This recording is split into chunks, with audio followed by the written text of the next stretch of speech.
What is good, everyone? This is your host, Deanna Radulescu with Label Free Podcast. To live your best life, you must live label free. As always, bring you incredible guests from all over the world, so sit back, relax, and tune in.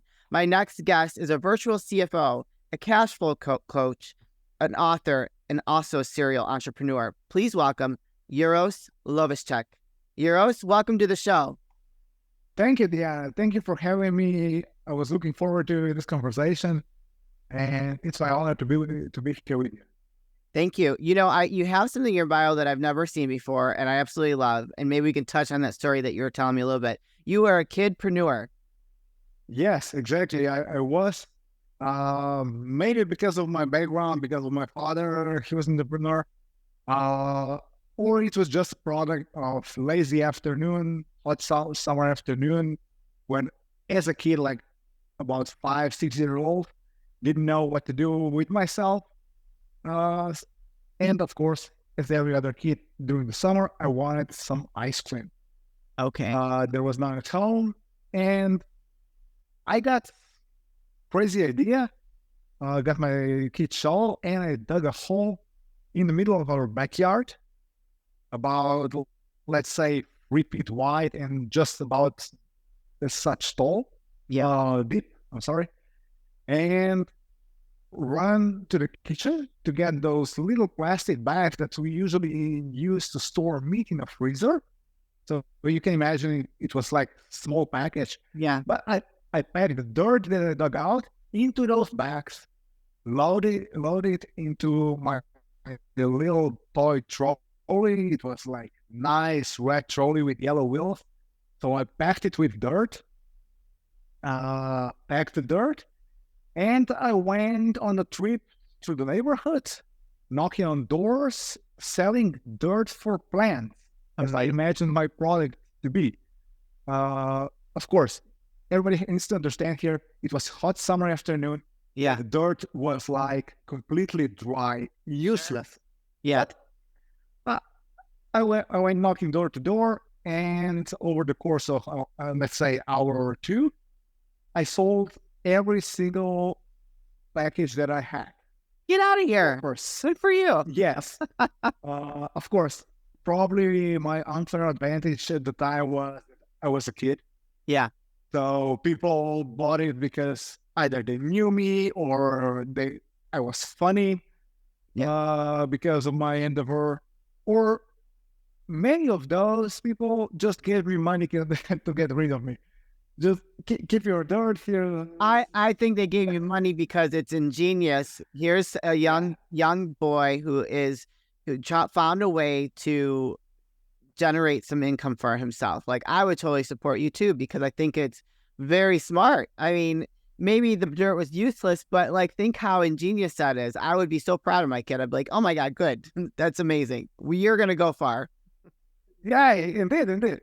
And over the course of hour or two, I got myself a little bit of money. We had different currency back then, but probably in today's money, I got, let's say, $3, $4, maybe. Sure. That did enough to buy your ice cream.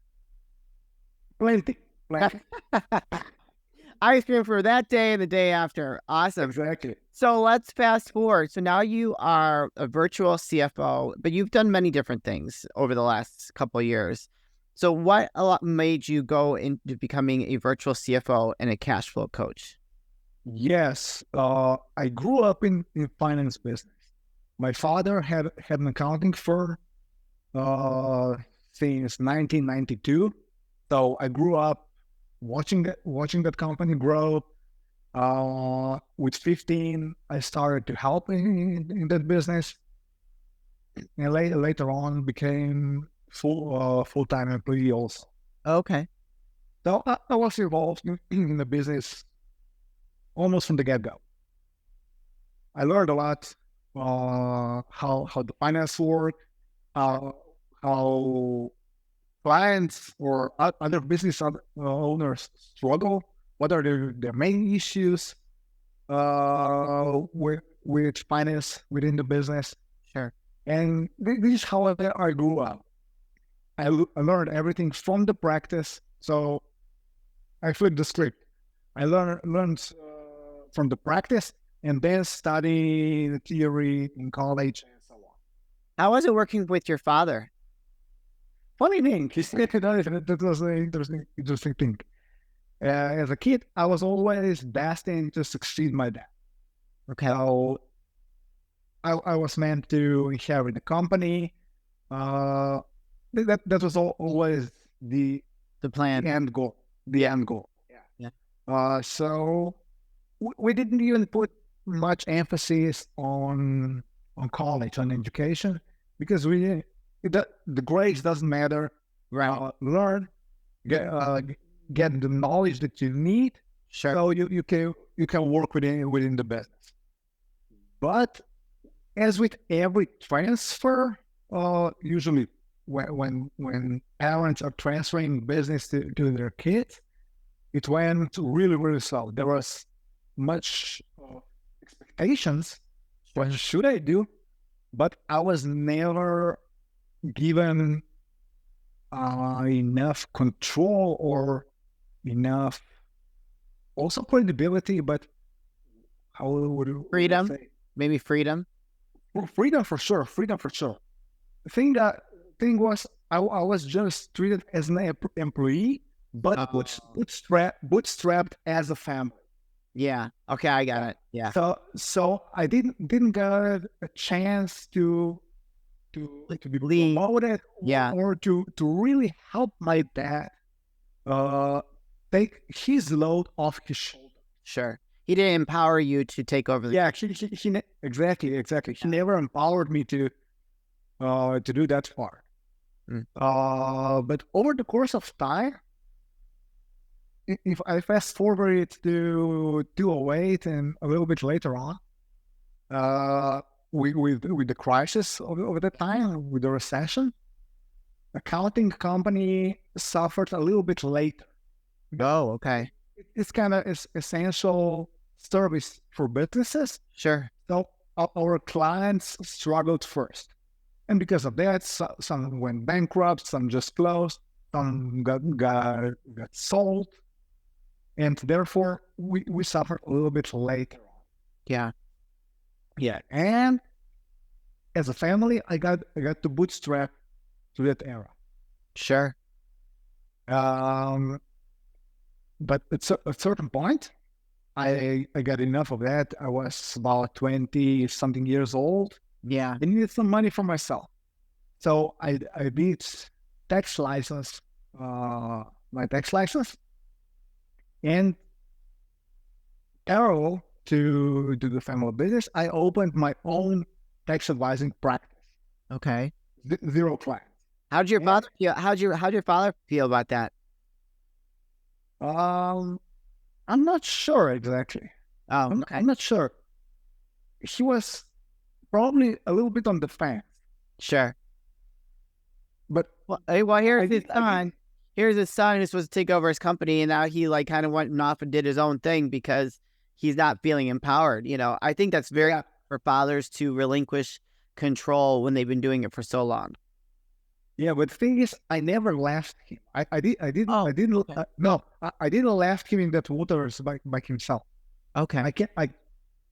I kept helping him. So in that mind, I distanced from the business so I started to help him. Sure.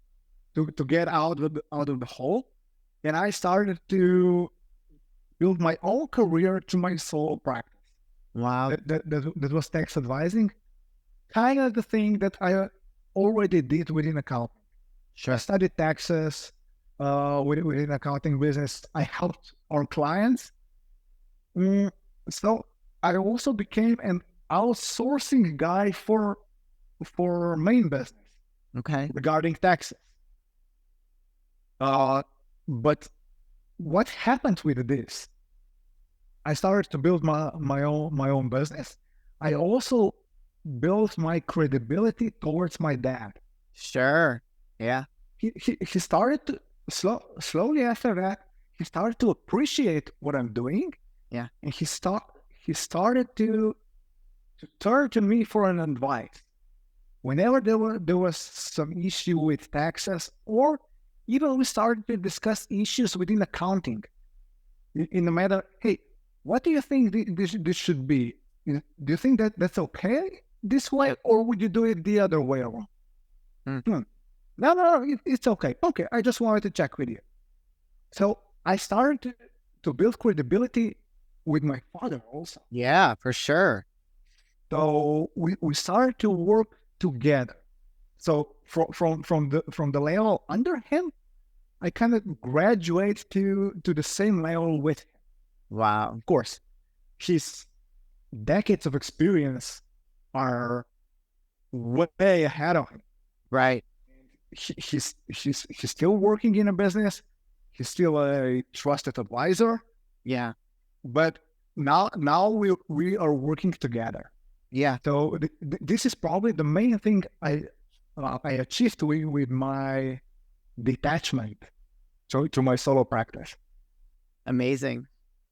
So now talk to us about, you were a tax advisor. Now you're a virtual CFO and a cash flow coach. So how did that come about? Yeah. All that was just Building blocks. getting brick on brick or a snowball effect. Yeah. From accounting, from tax advising. Through accounting, I always had that issue that you're not helping a business owner. As an accountant, CPA, you are basically a state employee. Yeah. Who is collecting taxes for them. Mm. You just keep the books for business owners. Tell them, okay, this is the taxes that you owe for this year, and that's it. Sure. And I never saw a real benefit for a business owner in that. Okay. And therefore, for everyone who needed a CPA service, there was a burden. There was unnecessary expense. Mm. Like, let's flip it around. How can we help them? Yeah. How can we flip the script so we benefit them and not hustle the state, but to help business owners grow their business. And to all these years of practice, I learned all the mistakes, all the issues that they're having. They're not understanding the basic of costs. They're not understanding the business structure very, very often. They're not understanding taxes, all the different taxes that are involved within the business. Different forms, different taxes. Right.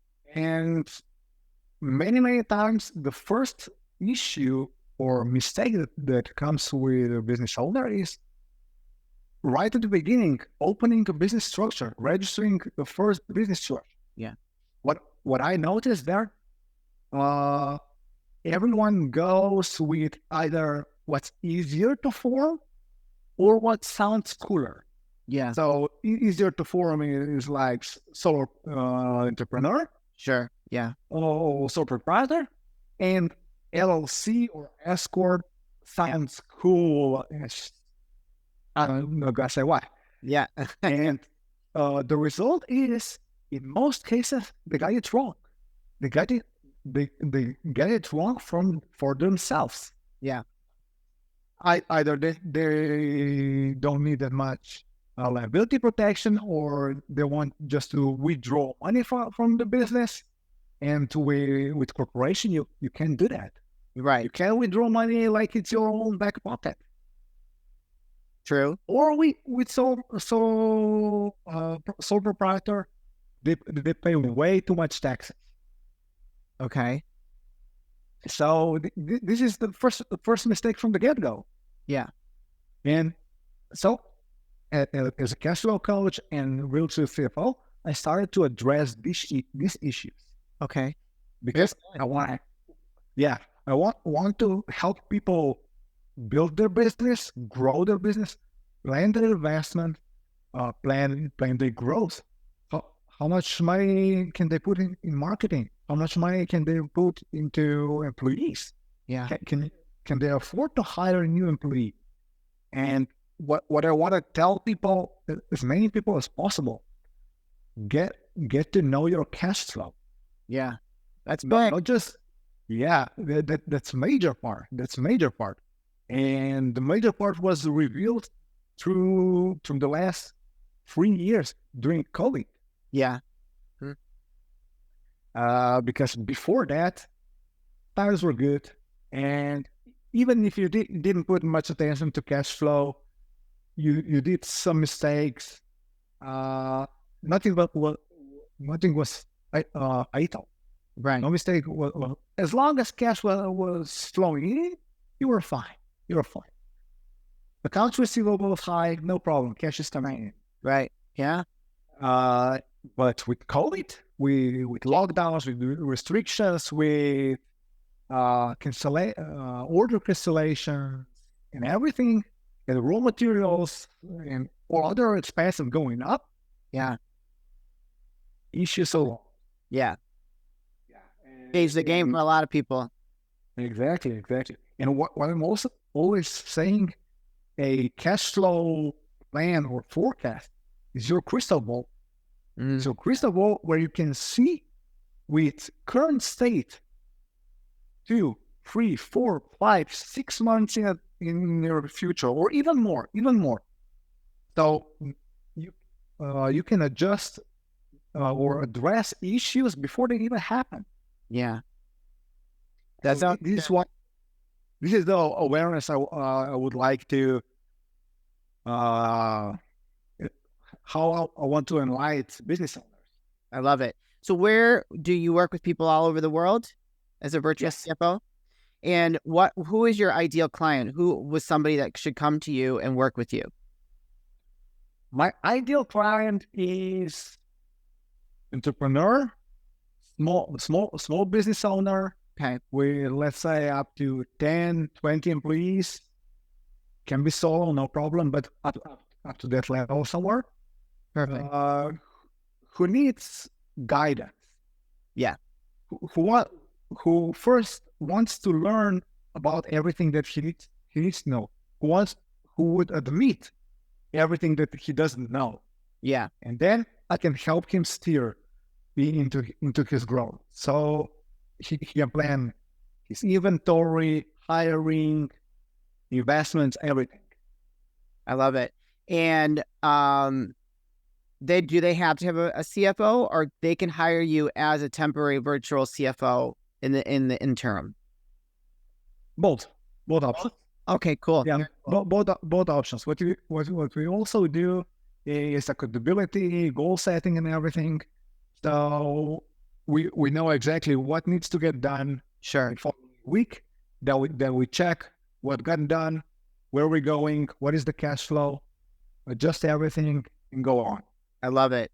And what does it look like if someone wanted to reach out to you? Do you have like an introductory call, a consultation call to see if it's a good fit? Of course. Yeah. We have an introductory call that is free, where we see what are their needs, what are their long-term, mid-term, short-term goals, and of course to unveil the issues that they're having. Yeah. So I can see right away whether I can help them or not. Sure. I love it. And talk to us really quick about and show us your first best-selling book, Master of Finance. Yes. Right here. This book I wrote exactly for that reason, to reach more people and to get that awareness out there. I love it. So because it's written as a playbook. It's not meant to be read and left on the counter or on the shelf, but it is meant as a guide.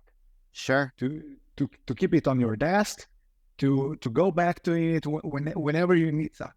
When you want to hire a new person, when you want to take a new loan for what? For investment, for working capital. When you want to know what is cash flow, what is profit and loss, what is balance sheet, how to read each of these statements. Yeah. because you wouldn't be surprised how many business owners doesn't understand statements. I believe it. I've got some accounting in my background, and I used to watch our P&L and our balance sheet very closely, and I was always watching our cash flow. So I've got a little bit more knowledge on that because I have experience. So, but I know that quite a few people, I don't think they know where to begin with that. And it's so important to understand your financials. So important. Where can people find you, connect with you, and learn more on how to work with you, Uros? Yeah, probably the best way to find me and also reach out to me is Instagram. I'm putting out fresh content every single day, a little nugget every day that will help people do one more thing towards their goals. And handle for that is Euros_DMFCFO. And the other option is also through my webpage. That is mfcfo.pro. Perfect. You guys, I'm going to put those links in the show notes. So if you connected with Uros today and need some help in your business with your finances, don't hesitate. Go follow him on Instagram. Go purchase his book. Go check his website. And I'm sure he would love to start a conversation with you if you feel that you need a little help, because you are not alone managing your finances in your business. I've been there, done that. It is necessary to hire someone like him if you're having some trouble to get to the next level.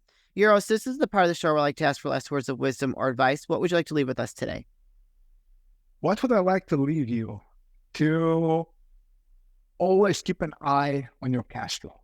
This would be regarding business, the number one heads up. Yeah, I would agree. No cash flow, you're dead in the water, man. Yes, exactly. You got to keep an eye on that cash. Well, Uros, thank you so much for sharing your expertise. It's amazing, hearing your story from starting at such a young age to where you are today of what you've accomplished. So just I swear, there are no holds barred, and that's why I love my guests so much. You guys are amazing. So thank you for sharing your story, and thank you for what you do. Thank you, Deanna, for having me. It was my pleasure, and I'll be happy to help anyone who reach out. If you have anyone has an issue, please feel free to ask for whatever. That's right. So I can help you. Yeah, that's right. He's here to help with your cash flow. You guys, this is your host, Deanna Radulescu with Label Free Podcast. To live your best life, you must live label free. As always, don't forget to subscribe, follow, rate, review, comment, share, all those good things. And I'll be back soon with more dynamic guests.